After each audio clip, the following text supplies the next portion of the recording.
Madam Deputy Speaker. I draw the House's attention to my interests, which are set out in the register. Madam Deputy Speaker, the integrated review is a most important moment, and along with my colleagues, I look forward very much to its publication. It will set out what global Britain means post-Brexit, and there are, as many have already said, undoubtedly huge opportunities for us there. Now, it wires together defence, diplomacy and development, and I want to say a few words about development and the importance of soft power, where hitherto Britain has been a global leader. Madam Deputy Speaker, there are many of us on these benches, as well as across the House, who are very much opposed in principle to the reduction in the Point 7. This is not only because it was a promise delivered when my right honourable friend, the former Defence Secretary, and I were in government. It's also because it was a manifesto commitment made by every single elected member of this House at the last election just a year ago.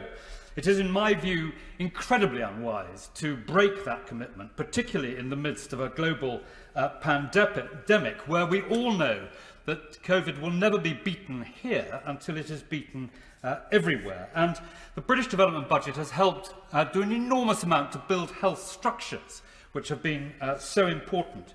And if you are vaccinating people in the northern part of Uganda, it's not just about a vaccine and a needle. It's about health structures, having clinics, having fridges, and having staff who are adequately trained. And this will be, Madam Deputy Speaker, the largest cut that has ever been made in international development spending, and we are the only country contemplating it. The United States have announced that they will increase development spending by $15 billion. France is increasing its level of development spending above what we are now proposing, and Germany reached the 0.7 last year. The 0.7, which has gone down so much this year, as of course it rightly does, because it reflects the state of our gross national income, has already shaved £3 billion off the budget. If the 0.5 were to be brought in, that would be another £4 billion.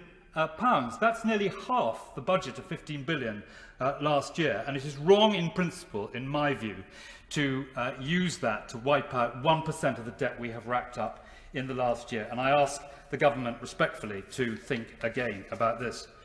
Now, the second point I want to make is this, Madam Deputy Speaker, that I read that the government are worried about losing a vote on this in the House of Commons and are therefore intending to kick it into the long grass. May I suggest a more constructive approach? Brexit was supposed to bring power back to this Parliament, not to executive fiat. And I think the government should put it to Parliament sooner rather than later. And the reason for that is, firstly, that development is long-term. Many important development programmes are for 3 or 5 years. Look, for example, at the Prime Minister's excellent proposal that all girls should get 12 years of education. If there is doubt over the budget, it's extremely unhelpful in planning those programmes, and those programmes will, by definition, be much less effective. Secondly, the government may be in breach of the law, as has already been pointed out, because the provisions of the law do not allow for missing the target on purpose. And if the government advance down that particular route, they may well get judicially reviewed. So I urge the government to think again about this, perhaps getting the £4 billion they would save by this pernicious and shabby cut from a digital online services tax. Why not let Amazon pay fair tax and not balance the books in this way on the backs of the poorest people in the world?